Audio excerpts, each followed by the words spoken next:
Whoa! And we also have a leak. We are working on the plumbing today. Right here, I have a nice big hole. It's about a 3-inch hole that is gonna be, and this seat right here next to the sink, in between the rear cabinets and the sink. This cabinet right here is a seat that is gonna be housing a lot of our plumbing needs, like the water pump, like the accumulating tank and things like that. What I'm working on right now is the water tanks underneath the van. What I'm going to be using to mount the water tanks is actually this L bracket. It's zinc plated, slotted, I believe 1.5. Yeah, 1.5 by 1.5, 60-inch long. Just got it from the Home Depot. And if we look right up under here, this big thing is the gas tank, and then right in this area right here, I want to put a 20-gallon freshwater tank. And what my plan is to use a similar idea that they have using to keep up the gasoline tank, is to bolt into the frame of the vehicle and then use metal straps to strap it.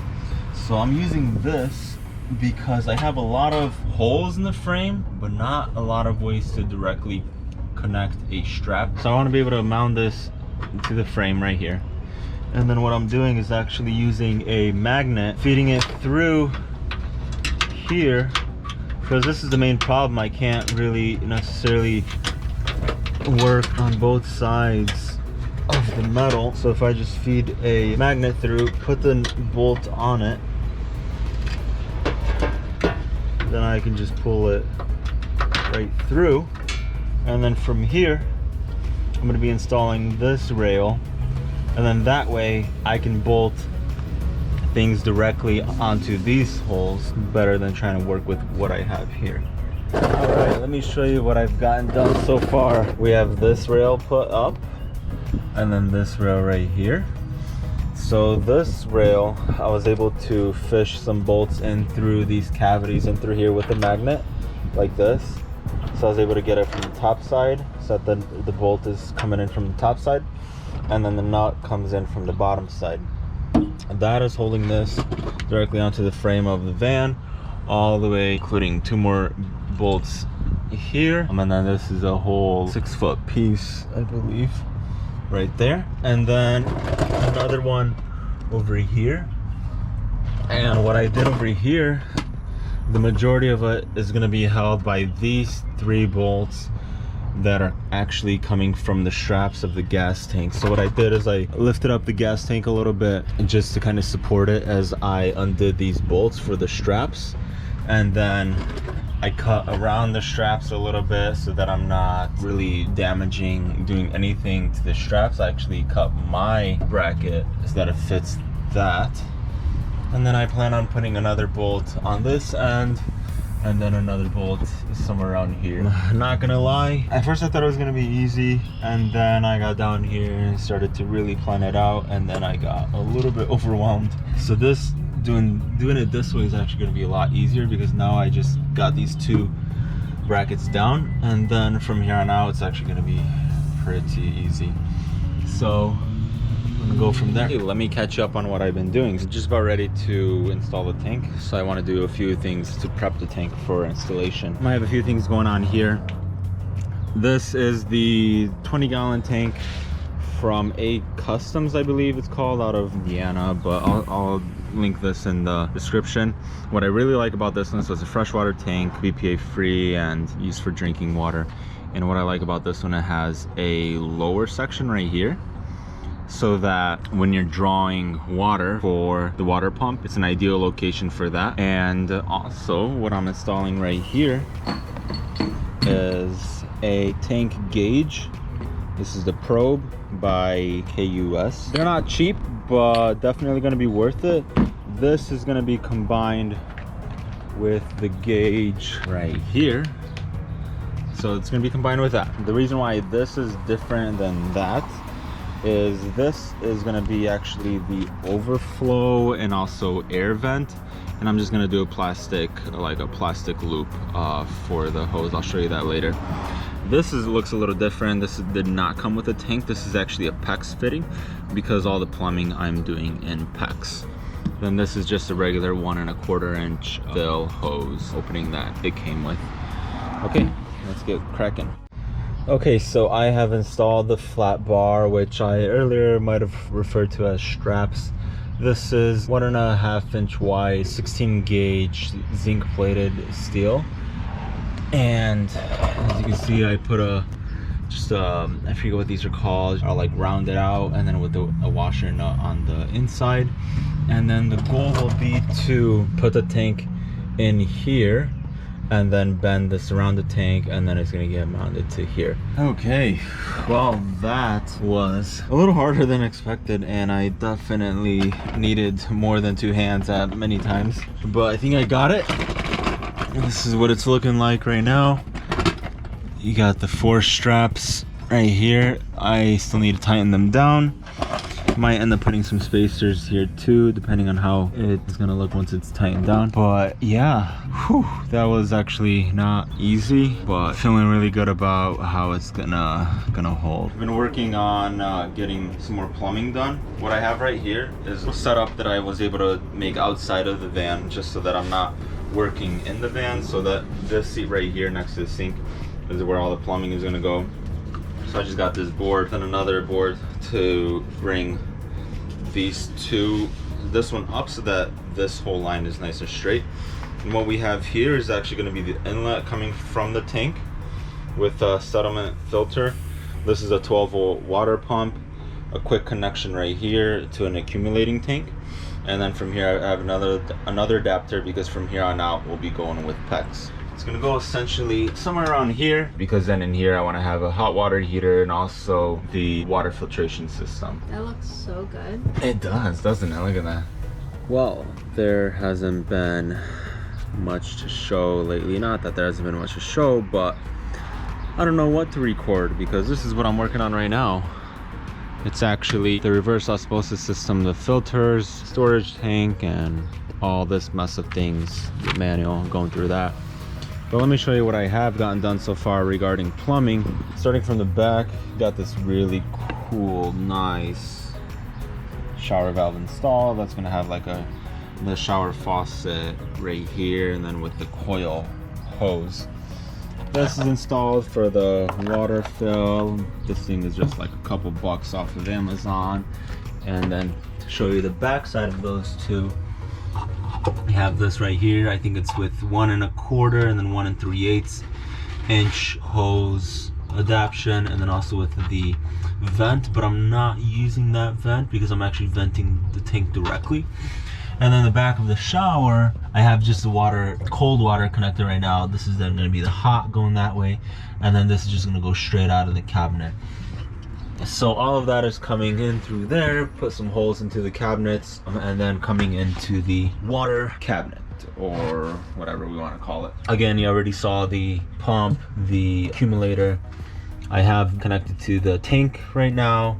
I have a T from here, and basically this is going to be the plan. I'm going to be coming with 2 more T's because I'm installing 2 more devices. I'm installing the hot water heater about right here, and then over here is going to be that big tank you just saw. It's a 3-gallon tank. It's gonna go right here, and then the reverse osmosis filters are gonna be nailed to this. A lot going on. Once the reverse osmosis system is set up, that's gonna go through this up into the drinking water.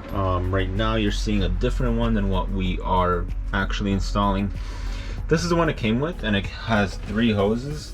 So until I find out exactly the purpose of each hose, and if I can kind of DIY my own using the one I have, I'm gonna just use this one for now. Got to figure out what all this is all about. All right, so now a moment of truth. We're gonna put water in the system, fill up the tank, and then run the pump and see what happened. I'm gonna see how it's gonna go. So there's the import. I hope everything is properly connected. We're going in with water. Ooh. You can hear it. You see the water going down or no? Yeah, you do. I'm gonna have you hold this while I go check underneath really quick. And let's see how it's flowing underneath. You should be able to see it there.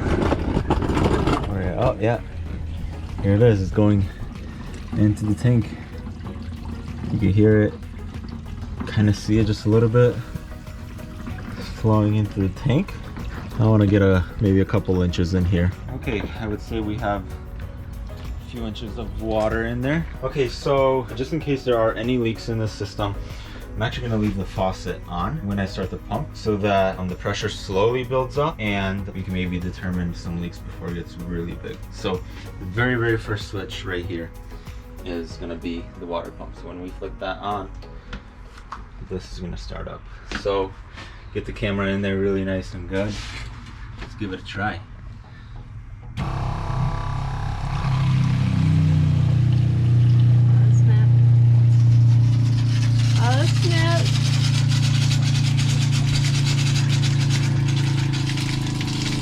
We have water! Yeah. Whoa! And we also have a leak. Oh my god. Okay, so I knew that was gonna go. It's the hot water pump DIY that had semi non-pressure resistant hose on the back end of it.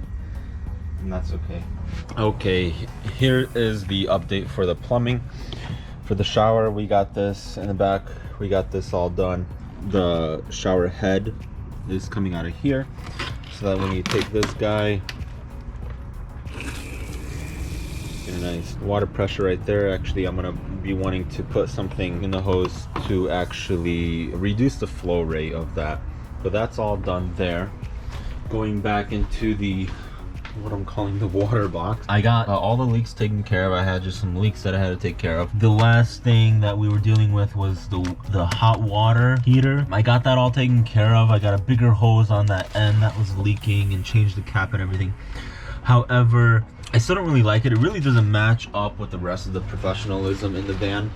So I actually am going to change it with a 1 gallon electric water heater that I ordered from Home Depot. That's just, obviously it's gonna be bigger in size, but it's a 120 volt water heater. So that's gonna be just gonna look a lot more professional, and it is also gonna have a larger quantity of water so the water doesn't run out so quickly. But yeah, so this is what we're looking like here. Really nice. Again, I have to reduce this pressure a bit so it's not so powerful because that's wasting a lot of water. Here's the reverse osmosis. We were drinking out of it earlier, and it's actually really good water. Really nice, really nice. And we're using hose water from a house where the water is really not that good at all. Okay, so we tore it all out. It's been a few months and we actually did a few trips with the van and had a great time with it. However, we wanted to do some modifications to make it better. So what you'll notice is right here, this is now completely empty. And no, we didn't get robbed. We actually took it all out of here and put it into this cabinet for 2 reasons. One, this is easier access for storage, so this makes a great storage. And then all the plumbing components didn't fit in here perfectly, and this was a little bit bigger, so we were able to fit everything actually right in here. So let me walk you through it. The big one is the electric water heater. So we just bought one. I got it from Home Depot. I think it's like a 2.5 gallon. So that is the electric hot water heater. It's a 120 volt system. And this right here is the reverse osmosis system. So these are the filters that it goes through. And then this is the accumulating tank for us so that you always have water on demand. Way tucked in the back is the water pump. And then that pumps into this one right here, which is a smaller version of this. And what I'm using that for is as a accumulating tank. The purpose of that is so that when the water pump runs, it fills up that tank pressurized so that every time you turn on the faucet, the water pump is not starting. As a matter of fact, with the water pump off, you still have a lot of water that you can use before you actually have to turn the water pump on. So this is the updated system. It's all with PEX and a ton of ample storage here. So another little feature is right here, a red glowing switch, and that is for the on-off switch for the hot water tank.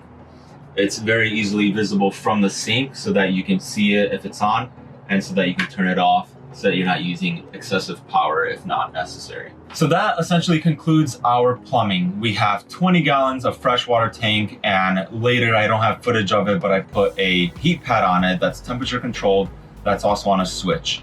The gray water tank is an 18-gallon gray water tank. Again, I didn't include footage of this, but we have an electric dump valve, again, on a switch, so you can just dump that remotely. So that is it for the plumbing. I really enjoyed it. It was really fun. There's definitely challenges, but it is very rewarding afterwards. If you like this video, give it a thumbs up. Also, keep posted for our van tour video that's coming up really soon. We just got that filmed as well, and we'll be posting that soon. If you have any questions or comments, leave those below. Also, visit us on our website for other projects that we're doing, or if you're interested in converting a van with us with Small Vans Big World. Thanks for watching, and see you next time.